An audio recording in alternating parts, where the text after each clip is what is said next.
Hi guys, just a quick video to review a few of the concepts that we discussed in the last class of Magic Ensemble. If you remember, we discussed about 6 different concepts that affect directly in how the spectators can relate to what's going on. How can they know that what is going on is impossible, and how impossible, if you like. So if you remember, we discussed about the degrees of conviction, the degrees of freedom, touching or not the spectator. But let's start slowly.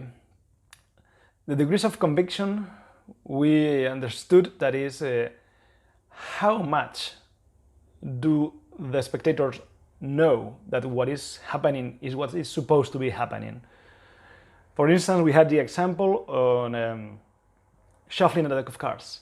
If you, as a magician, you shuffle your own deck of cards, they can believe that the deck is shuffled.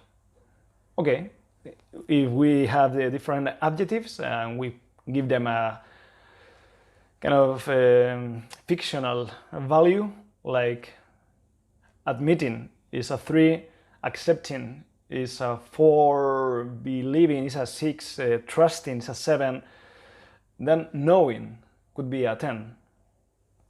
Knowing, you can know things because of 2 reasons. Can be because I would say more than 2 reasons. You can know in an emotional level.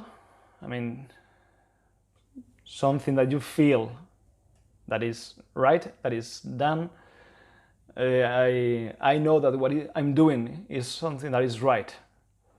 I know my parents are my parents. Well, you don't know it. You cannot be sure unless you do a DNA exam. But you know it. You feel it, let's say. You can know it rationally. You can know that 2 + 2 is 4. You can know many of the things that we know that we never really checked that they are true. But sounds logical. They explain to us when we were young and we just bought it. And we can know epistemologically. We know we are alive. We know we are humans. We know we are... I know I'm speaking right now. The thing is, if we give them these adjectives of knowing, these different values, then knowing is higher than believing, is higher than accepting. So this is what the degrees of conviction are about. We can shuffle a deck of cards, and they can believe it, that they can believe they are shuffled.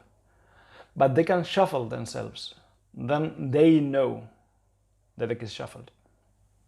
It's a big difference. It's a huge leap from one to the other.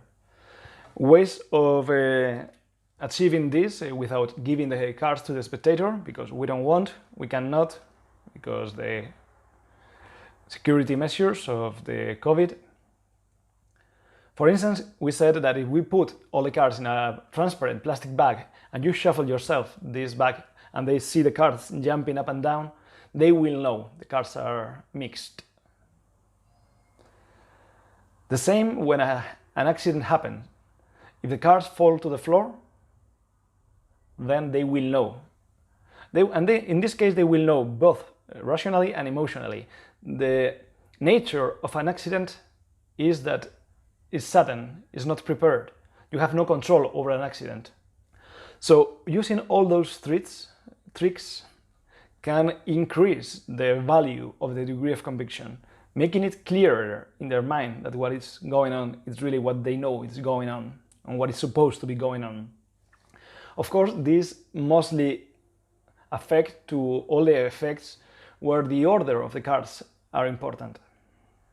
And don't forget that order is much more complex than we usually consider.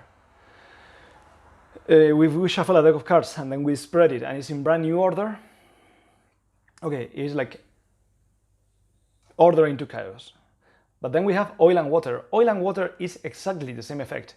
It's even the same phenomenon if we had the same cause. So the difference between brand new order and oil and water is the amount of elements. The cards, the whole deck goes into a brand new order because it's the only way to quickly check that the order happened.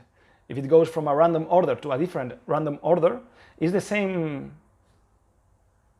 effect, the same situation, but it would not be perceived as impossible because they would have to be checking that all the cards are now in a different order. But it's as impossible, let's say. Oil and water is the same, but with a very small set of elements. That's why we have to put all the intention, all the focus in the procedure of how you are shuffling the cards. And the only way to shuffle cards that the only difference is in the color, not in the value or in the suit, is like the best way of shuffling it is one by one. But it would be a bunch of cards, like 3 blacks, 2 red, 1 black, 3 reds. We could even discuss if the triumph effect is also the same as oil and water. Don't forget that the fact that one card is turned over in the triumph effect is something that came much later into the Magic history. So a triumph is where all the cards change order. Maybe not the spatial order, but the dimensional order. They twist instead of exchanging places. Because we can consider that chaos to order or oil and water is a trouble. It's like a transposition of elements. The only thing is a lot of elements transposing at the same time instead of just one girl from one box to the other. So if we divide into the components of the effect, we can start seeing that many of the different tricks or things that we do are in fact the same thing. This is very useful because knowing what we are doing can be very useful, or at least it can be very nice to finally know what we are doing, right?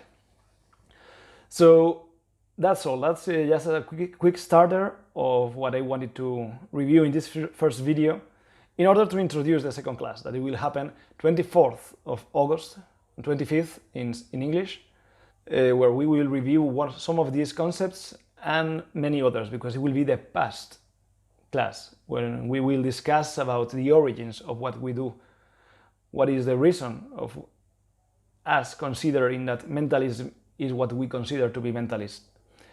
So I hope to see you there. Hope you like it. See you there.